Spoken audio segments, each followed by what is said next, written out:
ভরপেট বাঙালি থেকে বন্ধুরা আজকে ছোলা কচু দিয়ে চিংড়ি মাছ দিয়ে ডালনা করবো। যে চিংড়ি মাছগুলো আগে একটু ভেজে নিচ্ছি। এই চিংড়ি মাছগুলো একটু ভেজে নিচ্ছি।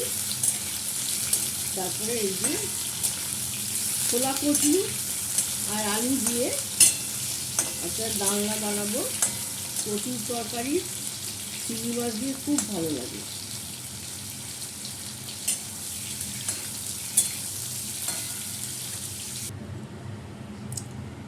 একটু কড়াইতে একটু পেঁয়াজ ভেজে নেবো। পেঁয়াজটা দিয়ে দিলাম,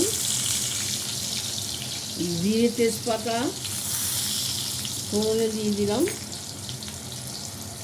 লঙ্কাটা দিয়ে দিলাম।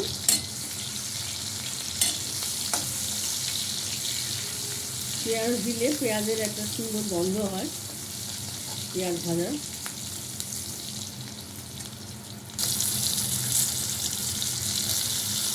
টমেটোটা দিয়ে দিলাম।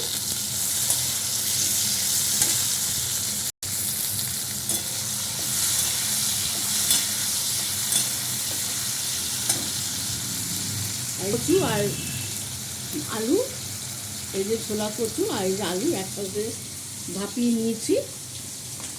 একটু আদা বাটা দিয়ে দিলাম।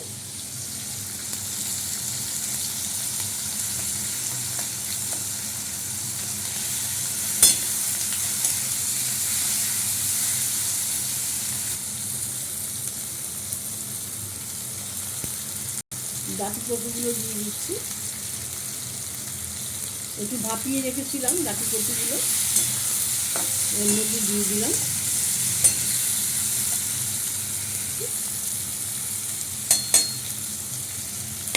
হলুদ গুঁড়ো লঙ্কা গুঁড়ো দিয়ে দিচ্ছি।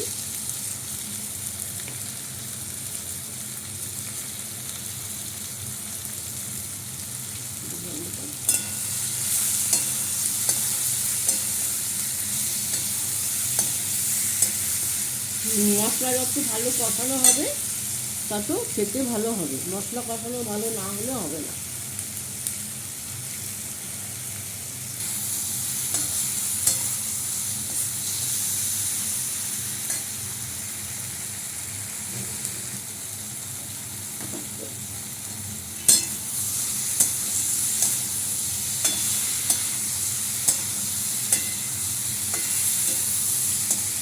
দেখুন বন্ধুরা, কিছু আমার মশলা কষানো হয়ে গেছে।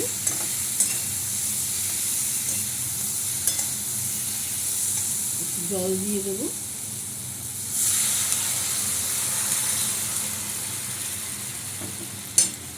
এই আটা গোলা জলটাও দিয়ে দিচ্ছি, ঘন হবে।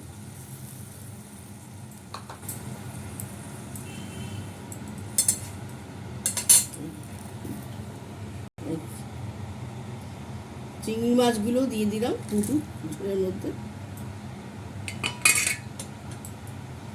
আমার রান্নাটা ফুটলে হয়ে যাবে। লাইক শেয়ার কমেন্ট করে দেবেন বন্ধুরা। আর নতুন ইউটিউব চ্যানেল খুলেছি @ভরপেট বাঙালিতে, একটু সাবস্ক্রাইব করে দেবেন। আমি ঝোলটা একটু ফুটুক, পরে আমি ব্লগটা আবার দেখাচ্ছি। দেখুন আমার তরকারিটা হয়ে গেছে, সুন্দর দেখতে হচ্ছে। আগে দর্শনধারী তারপরে গুণবিচারী। আমার তরকারি প্রচুর সিদ্ধ হয়ে গেছে। যেখানে চিংড়ি মাছ পড়বে সেটাই অমৃত। একটু চিনি দিয়ে দিলাম, একটু গরম মশলা দিয়ে দিলাম।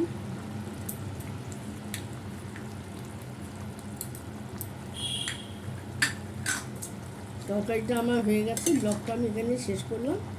নমস্কার।